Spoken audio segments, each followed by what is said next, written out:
ఇవాళ పూరిలో జగన్నాథుడి రథం తిరుగు ప్రయాణమవుతుంది. ఈరోజు ఆలయంలో బహుడా యాత్ర 17న సున్నా బేచో వేడుకలు జరుగుతాయి. ఆ తరువాత ఓ తేదీని నిర్ణయించి రత్న భాండాగారం లెక్కింపు ఉంటుందని అధికారులు తెలిపారు. పాలకవర్గం నిర్ణయం తేదీ ప్రకారం లెక్కింపు ఉంటుందని అధికారులు చెప్పారు. దీనికోసం హై లెవెల్ కమిటీ భేటీ అవుతుందని, ఆ సమావేశంలో ఆభరణాల తరలింపు లెక్కింపుకు సంబంధించి చర్చించిన తరువాత ఆభరణాల తరలింపు లెక్కింపుపై స్పష్టత వస్తుందన్నారు అధికారులు.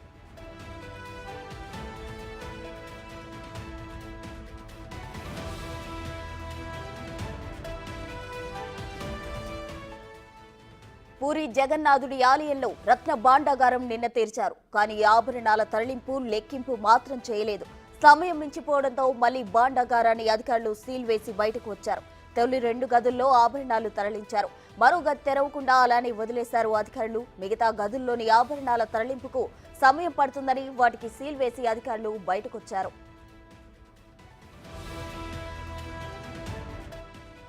తాత్కాలికంగా శ్రీక్షేత్రంలో 2 స్ట్రాంగ్ రూమ్లు ఏర్పాటు చేశారు. సీసీ కెమెరాలు, పోలీసు బందోబస్తు ఏర్పాటు చేశామన్నారు. భాండాగారం మరమ్మతులు, సంపద లెక్కింపుకు ఎన్నాళ్ళు పడుతుందన్నది ఇప్పుడే చెప్పలేమని అధికారులు చెప్పారు. ఈ ప్రక్రియ వల్ల పురుషోత్తముని సేవలు, భక్తుల దర్శనాలకు అంతరాయం కలగకుండా ఏర్పాట్లు చేశారని అధికారులు స్పష్టం చేశారు. सरकार के निर्देश से रत्न भंडार का आज खोलने का कार्यक्रम है, जो कि 1 बजे के बाद जो भी उपयुक्त समय रहेगा उसमें सारे जो अधिकृत मेंबर्स है वो अंदर जाएंगे. उस पर ऑलरेडी हाई लेवल कमेटी के चेयरपर्सन जस्टिस रथ और चीफ एडमिनिस्ट्रेटर ने ब्रीफ किया है. और जो भी एसओपी है फॉर सिक्योरिटी सारा एसपी के द्वारा इंश्योर किया गया है, इंक्लूडिंग फ्रिसिंग एंड अदर थिंग्स. और जहां भी गवर्नमेंट का जो निर्देश है, एसओपी है, उसके तहत. ఇక ఇదే అంశానికి సంబంధించి మరిన్ని వివరాలు మా ప్రతినిధి శివ లైవ్ లో అందిస్తారు. శివ, చెప్పండి. అయితే పూరి జగన్నాథ టెంపుల్ కి సంబంధించి రత్న భాండాగారం అయితే ఓపెన్ చేయడం జరిగింది. దీనికి సంబంధించిన ఓవరాల్ డీటెయిల్స్ ఏంటి శివ? ప్రస్తుత దేశవ్యాప్తంగా ఉత్కంఠగా ఎదురు చూస్తున్న శ్రీ పూరి జగన్నాథుని శ్రీక్షేత్ర రత్న భాండాగారం తలుపులు నిన్న మధ్యాహ్నం 1:28 పూజా కార్యక్రమాల అనంతరం మంచి ముహూర్తం చూసుకుని 11 మంది సభ్యులతో కూడిన బృందం ఈ భాండాగారం తలుపులను ఓపెన్ చేశారు. దాంట్లో ఉన్న ఏదైతే రత్నాలు కానీ బంగారం, వజ్రాలకు సంబంధించిన పెట్టెలను 2 గదులను ఓపెన్ చేసి దాన్ని తరలించేందుకు లెక్కింపుకు ప్రయత్నాలు చేశారు. ఇక 3వ గదికి సంబంధించి సమయం లేకపోవడంతో 5:28 ఆలయం తలుపులు సీజ్ చేసి, అంటే ఏదైతే 2 గదులకు సంబంధించి రత్న భాండాగారానికి సంబంధించి తలుపులు ఓపెన్ చేశారో ఆ 2 గదుల తలుపులను కూడా సీజ్ చేసి అధికారుల పర్యవేక్షణలో ఆ తలుపులను సీజ్ చేసి 3వ గదికి సంబంధించి ఇంకా ఓపెన్ చేయలేదు. దానికి సంబంధించి సమయం లేకపోవడంతో మరొకసారి ఆలయ పాలనా అధికారులతో మరోవైపు జిల్లా మెజిస్ట్రేట్ ఆధ్వర్యంలోనే ఈ 3వ గదికి సంబంధించిన తలుపులను తెరిచేందుకు సమయం నిర్ణయిస్తారంటూ కూడా ఈ 11 మంది సభ్యుల బృందం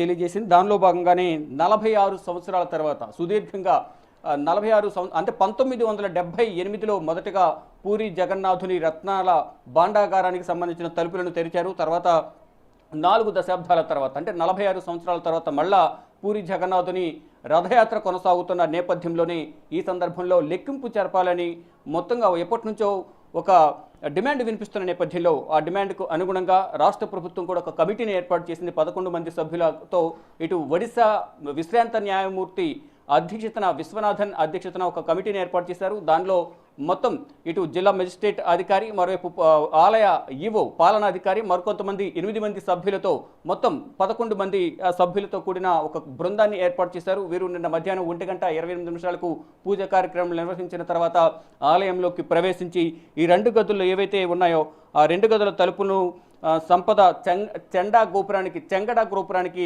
తరలించారు. ఇక తాళాలు పగలగొట్టి 3వ రహస్య గదికి సంబంధించి అక్కడ తాళాలు ఓపెన్ కాకపోవడంతో తుప్పు పట్టిపోయిన నేపథ్యంలోనే యంత్రాలను తీసుకువెళ్ళి, అంటే ముందుగానే గ్రహించి అక్కడ తాళాలు ఓపెన్ కాకపోతే యంత్రాల ద్వారా పగలగొట్టాలని నిర్ణయం తీసుకున్న 11 మంది సభ్యుల బృందం అధికారుల సమక్షంలో జిల్లా మెజిస్ట్రేట్ ఆధ్వర్యంలో ఈ 3వ గది తాళాన్ని పగలగొట్టారు.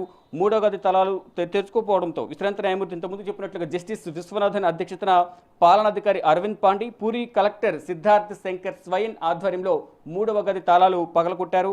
ఇక జగన్నాథ ఉత్సవాల తర్వాత ఏదైతే ఈ 2 గదులకు సంబంధించిన రత్నాలు కానీ, ఇటు వజ్రాలు, కిరీటాలు, మొత్తం బంగారానంతా కూడా ఒక పెట్టెల్లో తరలించి స్ట్రాంగ్ రూమ్లో భద్రపరిచారు. స్ట్రాంగ్ రూమ్లో సీసీ కెమెరాల పర్యవేక్షణలో ఉంటాయి, సీసీ కెమెరాలు ఉంటాయి. బయట భద్రతా సిబ్బంది పర్యవేక్షణలో ఈ 2 గదులు కూడా ఉండబోతున్నాయి.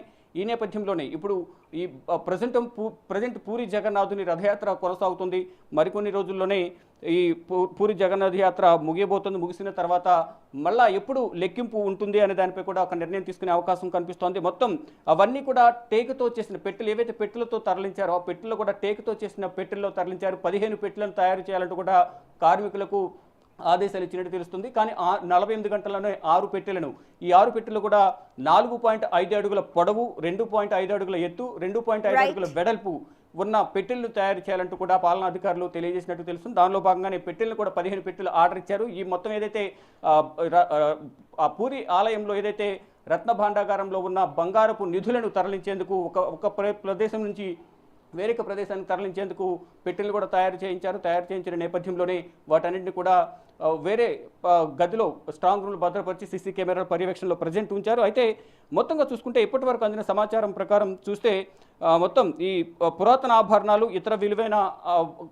ఆభరణాలు ఉన్నాయనే కారణంతోనే భాండాగారం తలుపులు తెరిచే విషయంలో ఎప్పటి నుంచి వివాదం నెలకొంది. దానికి సంబంధించి కమిటీని ఏర్పాటు చేస్తారు. కమిటీ ఆధ్వర్యంలోనే ఈరోజు 11 మంది సభ్యుల బృందం ఈరోజు నిన్న 1:28 ఈ తలుపులను తెరిచిన తర్వాత కొంత బంగారాన్ని లెక్కింపు చేసినట్టు తెలుస్తుంది. దానికి సంబంధించి కొన్ని వివరాలు కూడా స్థానికంగా ఉన్న మీడియా వెల్లడించింది.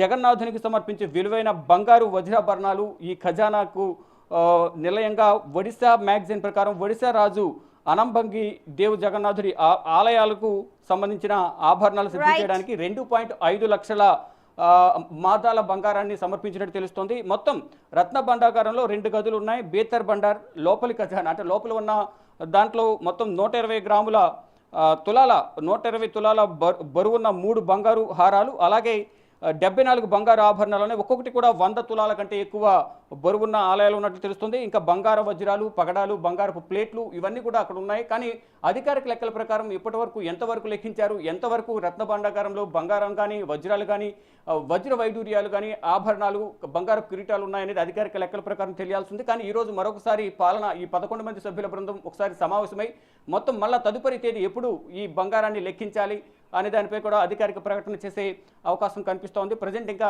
పూరి జగన్నాథుని రథయాత్ర ఉత్సవాలు కొనసాగుతూ ఉన్నాయి. Prasuna. Right Shiva, thank you.